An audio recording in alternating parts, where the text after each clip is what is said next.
మన ఇండియన్ ఎకానమీకి మంచిదని. సార్ ఇప్పుడు ఈ సమయంలో మనం దేనిలో ఇన్వెస్ట్ చేయాలి, ఎటువంటి స్టాక్స్? అంటే సంబంధం లేని సెక్టార్స్ కూడా పడిపోతున్నాయి. 23,000 వచ్చేసరికి సంబంధం లేని సెక్టార్స్ అన్నీ కూడా పడిపోతున్నాయి. ఫర్ ఎగ్జాంపుల్ చూసుకుంటే లిక్కర్ స్టాక్స్ కూడా పడిపోతున్నాయి.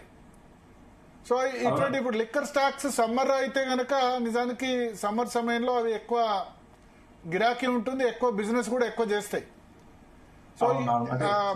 సో అన్ని సెక్టార్స్ కూడా పడిపోతున్నాయి. సో ఏ సెక్టార్ లో ఇప్పుడు ఇన్వెస్ట్ చేయడం కరెక్ట్, ఏ సెక్టార్ లో ఎక్కువ ఎఫెక్ట్ అయ్యే అవకాశం ఉంది అమెరికా, ఇరాన్, ఇజ్రాయెల్ యుద్ధం సంబంధించి?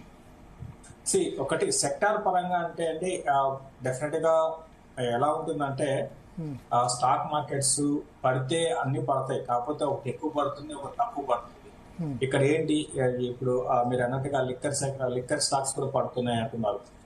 లిక్కర్ కూడా పడుతుందండి. ఆబ్వియస్ గా ప్రైస్ యాక్షన్ ఎలా ఉంటుందంటే సెంటిమెంట్ అనేది బాగా నెగిటివ్ ఉంది, ఎవరు కూడా బయింగ్ చేసి చేయడానికి ముందుకు రావట్లేదు. అటువంటి రాని పరిస్థితులు ఏమవుతుంది అంటే అన్ని స్ట్రాంగ్ ఉన్న సెక్టార్స్ కూడా మొన్నటి వరకు ఏంటి అంటే స్ట్రాంగ్ ఉన్న సెక్టార్స్, స్ట్రాంగ్ ఉన్న కంపెనీస్ స్టేబుల్ గా అక్కడే ఉన్నాయన్నమాట. ఇప్పుడు ఏంటి అవి కూడా క్రాక్ అవుతున్నాయి. ఇప్పుడు సపోజ్ ఏదైనా స్టాక్ 750 దగ్గర ఫర్ ఎగ్జాంపుల్ నారాయణ హృదయాలు ఉందనుకున్నాం, అది 1850 ఆ లెవెల్లో చాలా స్ట్రాంగ్ ఉంది. బట్ ఓవరాల్ గా మార్కెట్ బాగా కరెక్షన్ లోకి వెళ్ళేటప్పటికి ఇటువంటి స్ట్రాంగ్ కౌంటర్స్ కూడా ఈ రోజు మనకి ఇదిగా గమనిస్తే 1650కి వచ్చేసింది అనమాట. మంచి కంపెనీనే అయినా సరే మన రిజల్ట్స్ బాగున్నాయి, అన్ని బాగున్నాయి. కాకపోతే ఏంటంటే ప్రైస్ కరెక్షన్స్ అంటారు. ఇది మంచి కంపెనీస్ ని పిక్ చేసుకోవాల్సిన టైం అండి. ఇంకా సో మనం ఏంటి ఇవి ఎంతకాలం ఉంటుంది, వారు ఎంతకాలం ఉంటుంది ఎవరు కూడా ఊహించలేదు. యుద్ధం వల్ల లీస్ట్ ఎఫెక్టెడ్ సెక్టార్స్, అసలు ఎఫెక్ట్ కాని సెక్టార్స్ అంటే యుద్ధం ఆగిపోగానే రివ్వున దూసుకుపోయే సెక్టార్స్, ఇప్పుడు యుద్ధం వల్ల కొన్ని సెక్టార్స్ మీద లాంగ్ టర్మ్ ఎఫెక్ట్ ఉంటుంది. ఇప్పుడు క్రూడ్ ఆయిల్ ఎంత యుద్ధం అయిపోయినా సరే ఆ production middle east countries immediate గా పునరుద్ధరించలేవు కదా. అవునండి, అంటే క్రూడ్ ఆయిల్ కాకపోతే ప్రైస్ అనేది పడుతుందండి. ప్రైస్ అనేది క్రూడ్ ఆయిల్ ఇంటర్నేషనల్ మార్కెట్ లో క్రూడ్ ఆయిల్ ప్రైస్ డ్రాస్టిక్ గా కిందకు వస్తుంది. 70 దాకా రావడానికి అవకాశం ఉందండి. యుద్ధం ఆగింది అనే మనం ఒక వార్త, పాజిటివ్ వార్త వచ్చిన మరుక్షణము అంటే ఇమీడియట్ గా ఇప్పుడు క్రూడ్ ఆయిల్ ప్రొడక్షన్ పరంగా స్టార్ట్ చేయలేదు. కాకపోతే ఏంటి అంటే ఆ సెంటిమెంట్ అనేది క్రూడ్ ఆయిల్ ప్రైస్ ని కిందకి తీసుకొస్తుంది. అది పాజిటివ్ అంశంగా మనం చూడొచ్చు. ఎందుకంటే మన ఇండియా అనేది ఇప్పుడు గతంలో ఏంటంటే కొంతమంది మీద కొన్ని దేశాల మీద ఆధారపడి క్రూడ్ ని ఇంపోర్ట్ చేసుకుంటున్నాం. ఇప్పుడు ఏంటంటే మల్టిపుల్ దగ్గర 40 దేశాల నుంచి మనం ఇంపోర్ట్ చేసుకుంటున్నాం అనమాట. కాబట్టి ఏంటంటే ఈ లోపల మనం వేరే ఆల్టర్నేటివ్ ఫర్ ఎగ్జాంపుల్ రష్యా నుంచి 35% ఉంది, అది కొంచెం పెంచుకొని ఇంకొక 15-20% రష్యా నుంచి ఇంపోర్ట్ చేసుకోవడము, ఇటువంటి నిర్ణయాలు సెంట్రల్ గవర్నమెంట్ పరంగా తీసుకుంటే క్రూడ్ ఆయిల్ మనకి పరంగా మనకి అవైలబుల్ ఉంది అంటే మాత్రం అది పాజిటివ్ అంశంగా ఉంటుంది. బట్ ఏ సెక్టార్లు బాగుంటాయని మీరు అడిగారు. దాదాపు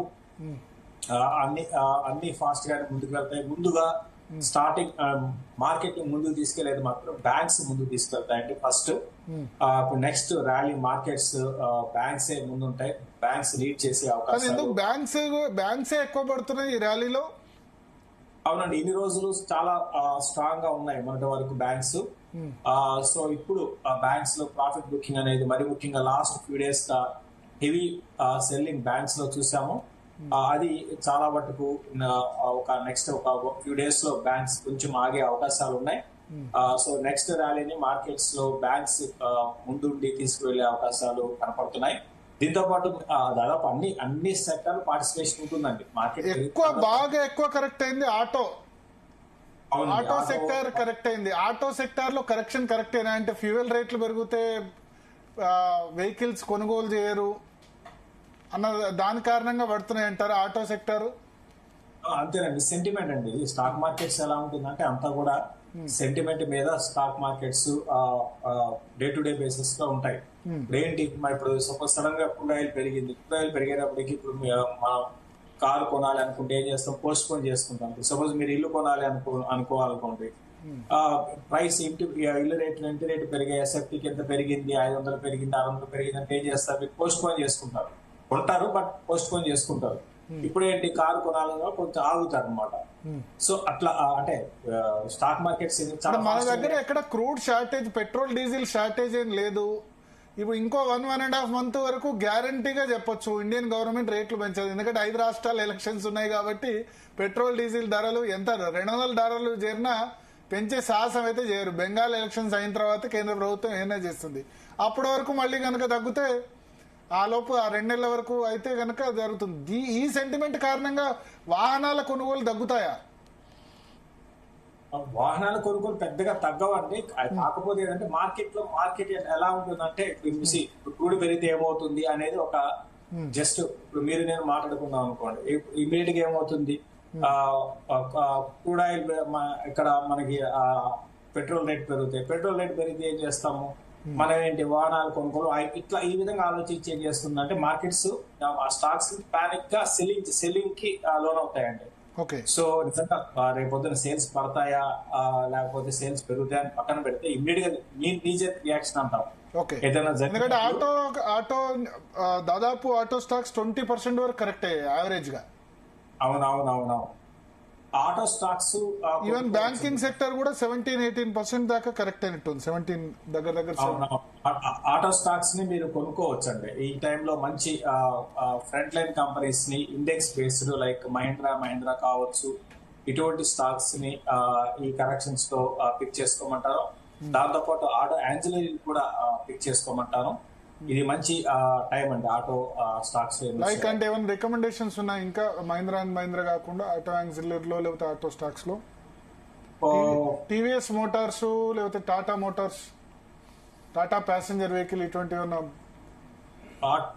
టాటా M&M బెస్ట్ అండి ఉన్న వాటిలో. M&M ఒకటి, ఇంకోటి ఎస్కార్స్ ఒకటి, ఈ రెండు కూడా ఎస్కార్స్ కూడా వెళ్ళొచ్చు. M&M ఒకటి, ఎస్కార్స్ ఒకటి తీసుకోమంటాను. తర్వాత ఐషర్ మోటార్స్, వీటి మీద ఫోకస్ చేయమంటాను. ఐషర్ మోటార్స్ ఫస్ట్ ఏంటంటే M&M, ఐషర్ మోటార్స్, తర్వాత ఎస్కార్స్, ఈ 3 మీద కాన్సన్ట్రేషన్ చేయమంటాను. Sir banking